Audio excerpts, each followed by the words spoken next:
வணக்கம். ஸ்வரூபஸ்ய சகஜம் பானம், அதாவது எமது இயல்பான நிலையில் நிலைத்திருத்தல் தியானம் என்று சொல்லப்படுகின்றது. எமது இயல்பான நிலை என்பது எமது உடல், மன, புத்தி தளங்களுக்கு அப்பாற்பட்டதாக இருக்கின்றது. தியானத்தின் படிநிலைகளை பற்றி பார்ப்போம்.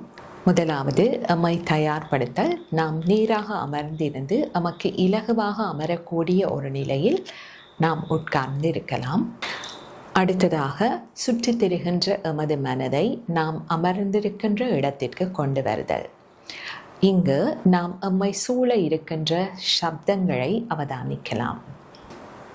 தொடர்ந்து எமது கவனத்தை எமது உடலுக்கு கொண்டு வந்து எமது உடலின் ஒவ்வொரு பாகங்களையும் தளர்த்த வேண்டும்.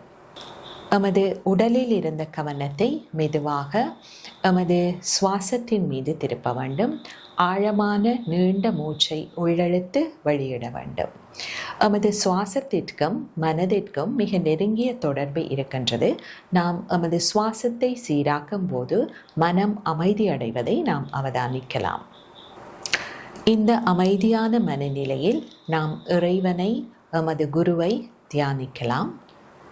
அடுத்ததாக, நாம் எண்ணங்களை அவதானிக்கலாம். எண்ணங்கள் பார்க்கப்படும் பொருளாகவும் வந்து போகின்ற ஒரு விடயமாகவும் இருக்கின்றது. இவ்வாறு நாங்கள் எண்ணங்களை அவதானிக்கும் போது எண்ணங்கள் படிப்படியாக குறைவதை நாம் அவதானிக்கலாம். எண்ணங்கள் குறைந்த அந்த நிலையில் நாம் அந்த அமைதியில் நிலைத்திருக்க முயற்சிக்க வேண்டும். இவ்வாறு ஆரம்ப நிலையில் நாம் தியானத்தை பயிற்சி செய்து பழகலாம். நன்றி.